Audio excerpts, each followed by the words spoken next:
बिस्मिल्लाहिर्रहमानिर्रहीम अस्सलाम वालेकुम। हमने मैथ की न्यू बुक स्टार्ट की हुई थी क्लास 9 की, और लास्ट लेक्चर तक इसका जो नंबर 3 ये स्टार्ट किया हुआ था, जिसका नेम था सेट्स एंड फंक्शंस, और इसकी एक्सरसाइज नंबर 3.3 को कंप्लीट सॉल्व कर लिया हुआ था। आज की वीडियो में एक्सरसाइज नंबर 3.3 की एग्जांपल जोन सी उनको डिस्कस करेंगे, जिसकी एग्जांपल जोन सी है 7। इससे पहले जोन सी 6 एग्जांपल जोन की वीडियो का लिंक आपको इसी वीडियो के नीचे डिस्क्रिप्शन में मिल जाएगा। एग्जाम्पल नंबर 7 है, late C1 C2 C3 are three children, के C1 C2 C3 ये बच्चे हैं, and M1 M2 B to man, और M1 और M2 ये दो आदमी हैं। Such that the father of bath C1 and C2 is M1। वो कह रहा है कि C1 और C2 ये दो जो बच्चे हैं वो M1 के हैं, M1 इनका फादर है, and father of C3 is M2, और C3 जो सा है ये M2 का बच्चा है, यानी कि M2 इसका फादर है। फाइंड द रिलेशन फाइंड करना है चिल्ड्रन और फादर का। C1 C2 M1 के बच्चे हैं, और C3 जोन से M2 के बच्चे हैं। इसलिए आज से इसका सोल्यूशन जोन से वो करते हैं। ये लिखा हुआ है कि C कह दिया है कि सेट ऑफ चिल्ड्रन, इनको नेम दे दिया C को, उसमें आगे हैं C1 C2 C3, और M1 और M2 ये फादर थे तो इनको नाम दे दिया है F का, M1 और M2। अब रिलेशन फाइंड करना है। रिलेशन फाइंड करने के लिए आपको बताया था कार्टीजन प्रोडक्ट होना चाहिए। 3.3 में डिटेल से बताया था कि जब मल्टीप्लाई करेंगे कोई भी सेट्स को, चाहे वो C और F है, जब इनको मल्टीप्लाई करेंगे फिर इसमें से रिलेशन निकलेंगे। तो रिलेशन फाइंड करने के लिए सबसे पहले इनको मल्टीप्लाई किया है। ये देखिए C मल्टीप्लाई F। फर्स्ट वाला एलिमेंट C1 को पहले इन दोनों से मल्टीप्लाई किया है। C1 मल्टीप्लाई होगा M1 से, ये लिखा है, और C1 मल्टीप्लाई होगा M2 से। फिर सेकंड वाला जो सा है C2 मल्टीप्लाई हो जाएगा M1 से, और C2 मल्टीप्लाई हो जाएगा M2 से, ये लिखे हुए हैं दोनों। फिर C3 जो सा है ये इन दोनों से मल्टीप्लाई हो जाएगा, ये है C3 M1 और C3 M2। अब आप ये नोट कीजिएगा, चिल्ड्रन बच्चों का और फादर का रिलेशन फाइंड करना है। और दोबारा मैं बताऊं कि C1 और C2 M1 के बच्चे हैं, और C3 M2 के बच्चे हैं। तो मैंने जो रिलेशन बनाना है वो C1 और C2 के साथ M1 होना चाहिए, और C3 के साथ M2 होना चाहिए, यानी कि बाप और बेटे का जो रिलेशन है उस लिहाज से मैंने बनाना है। तो ये देखिए रिलेशन मैंने कह दिया है R, और C1 के साथ आएगा M1, यानी कि एक ये वाला इसमें आ जाएगा, ये है। फिर C1 M2 है, लेकिन M2 का बच्चा जौन सा है वो C3 है, तो ये वाला नहीं आएगा। C2 M1, ये देखिए ये भी आ जाएगा, C2 भी M1 का बच्चा है, तो ये आ जाएगा। और फिर ये C3 M2 ये है, ये दोनों जौन से है वो नहीं आएंगे, तो ये इसमें आ जाएगा। ये रिलेशन फाइंड कर लिया है। अब अगर इनकी डोमेन और रेंज फाइंड करनी है तो फर्स्ट वाला एलिमेंट डोमेन होता है, ये C1 C2 C3, ये देखिए जिसकी डोमेन आ गई है, और ये M1 रिपीट हुआ है तो एक दफ़ा ही लिखेंगे। M2 ये आ गया है इसकी रेंज। ये था इसका आंसर। अगर आप इनकी जो रिलेशन की डायग्राम भी बनाना चाहते हैं तो ये बनी है डायग्राम, अगर आप बनाना चाहते हैं तो बना सकते हैं, अगर नहीं बनाना चाहते तो ना बनाए, क्योंकि C1 और C2 M1 के हैं, वो ऊपर एक्सप्लेन कर दिया था, और C3 जो है वो M2 का था। अब इससे नेक्स्ट एग्जाम्पल नंबर 8, लेट एक सेट दिया हुआ जिसमें एलिमेंट्स है 1 2 3, determine the relation R such that x relation y if and only if x less than y. ये चीज़ आपको मैं बाद में बताता हूँ, ये सारा जोन सा है बाद में होगा। पहले रिलेशन फाइंड करते हैं। रिलेशन फाइंड करने के लिए एक ही सेट दिया हुआ है, तो ए को ही ए से मल्टीप्लाई करना पड़ेगा, क्योंकि रिलेशन फाइंड करना है। तो इसके सोल्यूशन में आ जाएगा ए मल्टीप्लाई ए। पहले 1 को 1 से ही मल्टीप्लाई किया जाएगा। चले मैं यहाँ पे एक स्टेप बढ़ा देता हूँ, ए मल्टीप्लाई ए। पहले ए के एलिमेंट्स लिखूँगा 1 2 3 मल्टीप्लाई, फिर ए के 1 2 और 3, और ये ब्रैकेट क्लोज। अब पहले 1 जो से इन तीनों से मल्टीप्लाई हो जाएगा, 1 1 आएगा, ये है।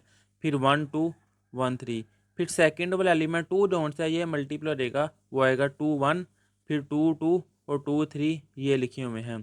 फिर 3 मल्टीप्लाई हो जाएगा, 3 1 3 2 और 3 3, और ब्रैकेट क्लोज कर देंगे। ये मेरे पास ए मल्टीप्लाई ए आ गया। अब इनका रिलेशन फाइंड करना है। अब ये चीज़ समझिएगा रिलेशन वो क्या कह रहा है। ये जो ब्रैकेट में लिखे जाते हैं ना, ये पहले एलिमेंट्स एक्स का होता है, दूसरे एलिमेंट्स वाई का होता है, यानी कि ये 2 3 भी लिखा हुआ है ना अगर, तो ये एक्स है ये वाई है, ये एक्स है ये वाई है। वो कह रहा है वो वाले रिलेशन लेने हैं जिसमें एक्स जोन से है वो वाई से छोटा हो, यानी कि इस तरह का हो, ये वाला एलिमेंट छोटा हो और दूसरा एलिमेंट बड़ा हो, यानी कि जहाँ जो भी होगा वो इससे छोटा होगा। तो इस रिलेशन के लिहाज से देखिए ये इक्वल है, ये नहीं आएगा। 1 2 एक्स छोटा है वाई से, तो ये देखिए ये आ गया है। 1 3 ये भी एक्स छोटा है वाई से, ये आ गया है। फिर 2 1 टू बड़ा है और वन छोटा है, यानी कि एक्स बड़ा है वाई से, ये भी नहीं आएगा, ये भी नहीं आएगा। अब ये टू जो सा है थ्री से छोटा है, यानी कि एक्स छोटा है वाई से, तो ये भी इसमें आ जाएगा। इसके अलावा इन तीनों में से भी कोई भी नहीं आएंगे। तो ये आ गया रिलेशन। अब इनकी फर्स्ट वाला एलिमेंट डोमेन है, यानी कि वन रिपीट हुआ, वन टू इसकी डोमेन है, और टू थ्री जोन सी है, ये इसकी रेंज है। अब इससे नेक्स्ट है इसकी एग्जांपल नंबर 9।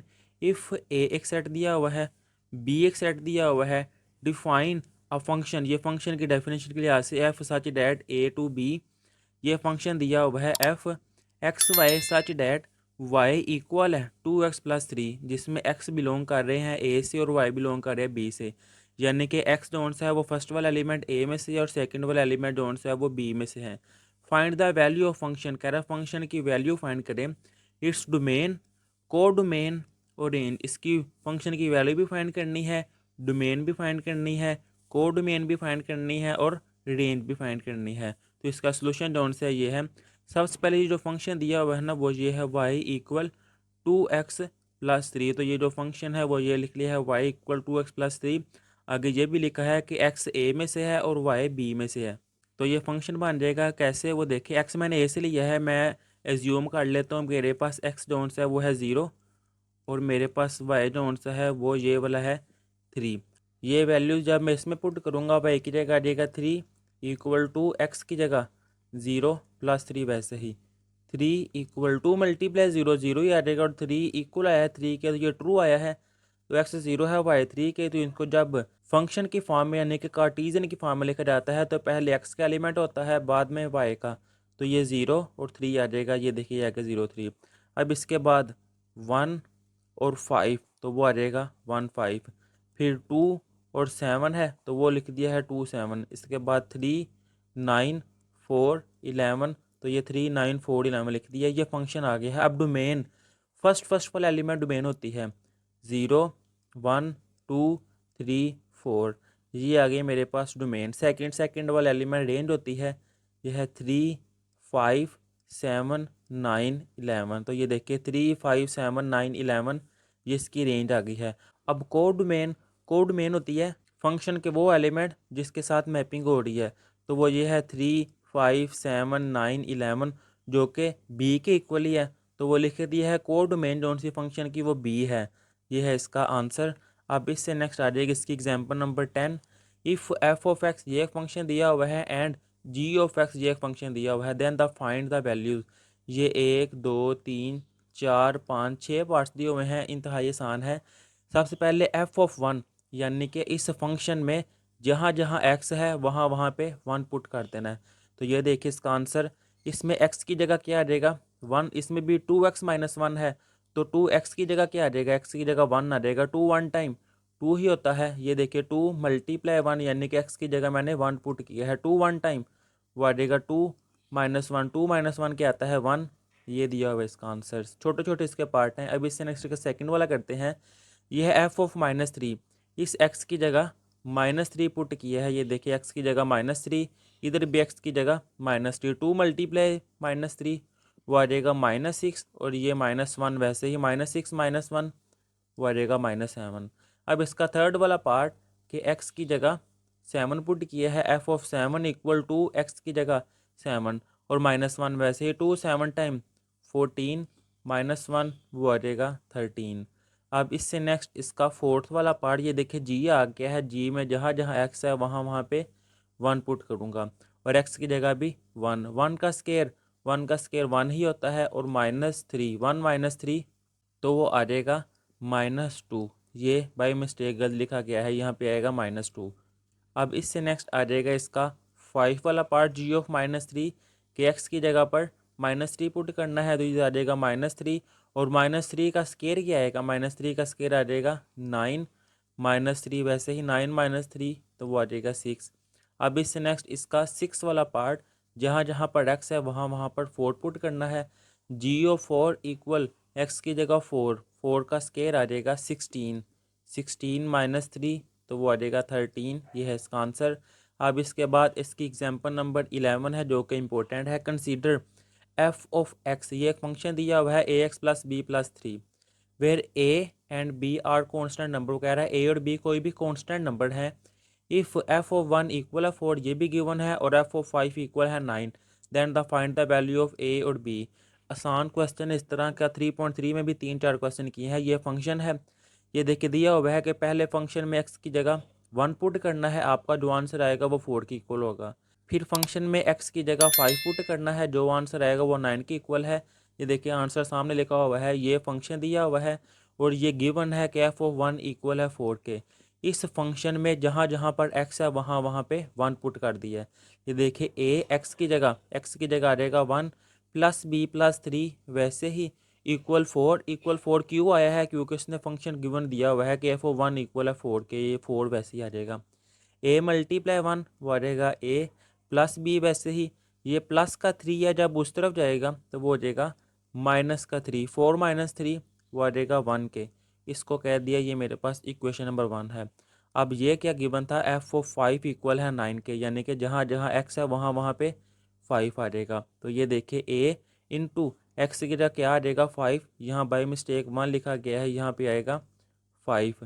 5 मल्टीप्लाई ए वो आ जाएगा 5a, और ये b प्लस 3 डोंट्स है वो वैसे ही b प्लस 3, वैसे ही ये प्लस का 3 है, इस तरफ आएगा तो वो हो जाएगा माइनस का 3। और यहाँ पर भी ये देखें 9 लिखा हुआ है, तो यहाँ पे भी 9 आएगा, यहाँ पे 4 लिखा गया है 9 आएगा। 9 माइनस 3 वो आ जाएगा 6। इसको कह दिया, ये मेरे पास इक्वेशन नंबर 2 है। अब इक्वेशन नंबर 1 और इक्वेशन नंबर 2 को ऐसे सॉल्व करना है कि मेरे पास किसी एक नंबर की वैल्यू आए। ये देखें, ये प्लस का बी है और ये भी प्लस का बी है। अगर इन दोनों इक्वेशन को मैं नेगेटिव करूँगा तो प्लस बी माइनस बी आपस में कट जाएंगे। तो ये देखिए, ये लिखा हुआ है सब्ट्रैक्ट इक्वेशन 1 फ्रॉम इक्वेशन 2, के इक्वेशन 1 को मैंने नेगेटिव किया है इक्वेशन नंबर 2 में से। ये इक्वेशन नंबर 2 आ गई है 5a प्लस बी, ये है 5a प्लस बी, और माइनस क्योंकि मैं नेगेटिव कर रहा हूँ। दूसरी इक्वेशन क्या है, ये है a प्लस बी, तो ये आया है a plus b equal 6 minus 1, ये लिखा हुआ है 6 और ये 1, तो वो 6 माइनस 1 आ जाएगा। 6 माइनस 1 आ जाएगा 5, माइनस ए मल्टीप्लाई हो जाएगा, तो माइनस ए माइनस प्लस वो माइनस बी, ये प्लस और माइनस कैंसिल हो गए, बाकी 5a माइनस ए वो आ जाएगा 4a, और 5 ऐसे ही 4 मल्टीप्लाई हो रहा है, इस तरफ आके डिवाइड हो जाएगा, तो a इक्वल आ जाएगा 5 और 4। ये मेरे पास a की वैल्यू आ गई है। अब इस a की वैल्यू को चाहे क्वेश्चन नंबर 1 में पुट कर दूँ, चाहे क्वेश्चन नंबर 2 में पुट कर दूँ, मेरे पास आंसर आ जाएगा। मैंने इसको पुट किया है क्वेश्चन नंबर 1 में। a की जगह क्या आ जाएगा, ये देखिए, ये है a plus b equal 1, a की जगह आएगा 5 और 4 प्लस b इक्वल 1, जो चाहे वैसे ही ये प्लस का 5 और 4 है, इस तरफ आएगा तो वो माइनस का आ जाएगा, माइनस 5 और 4। यहाँ पर मैंने एलसीएम लिया है 4 के लिहाज से, इसके डिनोमिनेटर में 1 है, तो ये आ जाएगा 4 माइनस 5, 4 माइनस 5 वो आ जाएगा माइनस 1 ओवर 4। ये आ गया इसका आंसर, ए की वैल्यू और बी की वैल्यू यही फाइंड करने थे। ये है इसका आंसर। अब नेक्स्ट वीडियो में इसकी रिव्यू एक्सरसाइज करेंगे, तब तक के लिए अल्लाह हाफिज़।